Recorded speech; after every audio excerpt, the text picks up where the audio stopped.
ऋषि मुनि यज्ञ कर रहे हैं। शौनक ऋषि सभा के मध्य बैठे हैं। तभी सूत पुत्र उग्रश्रवा सौती वहां पहुंचते हैं। शौनक ऋषि, हे सूत पुत्र, तुम अनेक तीर्थों का भ्रमण करके यहाँ आए हो। अवश्य ही तुमने महान कथाएं सुनी होंगी। हमें आर्य राजाओं के प्राचीन वंश का इतिहास सुनाओ। दुर्योधन क्रोधित स्वर में, पिताश्री, पांडव हमारे प्रतिद्वंद्वी बांधते जा रहे हैं। यदि उन्हें शक्ति और सम्मान मिलता रहा तो हमारा अधिकार कहाँ रहेगा। भीष्म पितामह गंभीर स्वर, दुर्योधन, स्मरण रखो कुरुवंश की महिमा। बसी एकता में आए। यदि भाई ही भाई से युद्ध करे तो यह वंश विनाश की ओर बढ़ेगा। सौती, प्रारंभ में ब्रह्मा जी ने सृष्टि की रचना की। उनके मानस पुत्रों से अनेक ऋषि और देव उत्पन्न हुए। उन्हीं में से एक थे महर्षि अत्रि। ऋषि एक, क्या वाही अत्रि जिनकी तपस्या से चंद्रदेव प्रकट हुए थे। सौती, हाँ महर्षि अत्रि के पुत्र थे चंद्रदेव। सोम, चंद्रदेव से बुद्ध का जन्म हुआ और बुद्ध से पुरुरवा उत्पन्न हुए। स्वर्गलोक का दृश्य। उर्वशी, हे राजन पुरुरवा, तुम्हारा तेज देवताओं के समान है। तुम्हारे साथ जीवन बिताना मेरे लिए सौभाग्य की बात होगी। पुरुरवा, हे अप्सरा उर्वशी, मैं तुम्हें सदा सम्मान और प्रेम दूंगा। हमारा यह मिलन एक महान वंश की नींव बनेगा। सौती, वर्णन। पुरुरवा और उर्वशी से एक महान आर्यवंश का विस्तार हुआ। सौती, समय बीतने पर आयसी वंश में महान राजा ययाति उत्पन्न हुए।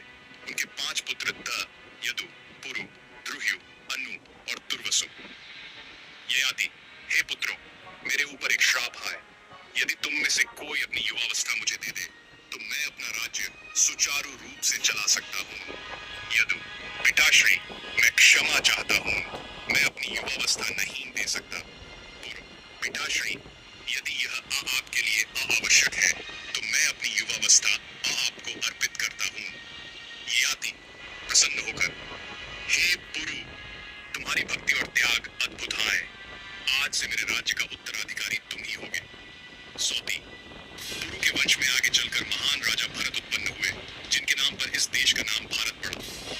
आर्षि 2, क्या वाही भरत जिनकी वीरता और धर्म पालन की कथा प्रसिद्ध है।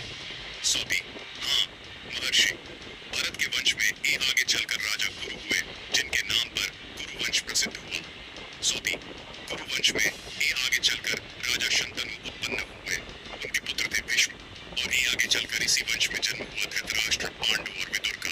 आर्षि 3, तो क्या यही वह वंश है जहां से आगे चलकर पांडव और कौरवों का जन्म हुआ। सौती, हाँ महर्षि, यही वाही महान आर्य वंश है जिसकी कथा आगे चलकर महाभारत के महान युद्ध में परिणत होती है।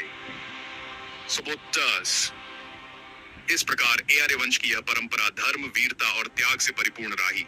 इसी वंश में आगे चलकर पांडव और कौरवों का जन्म हुआ और इतिहास का सबसे महान युद्ध हुआ, महाभारत।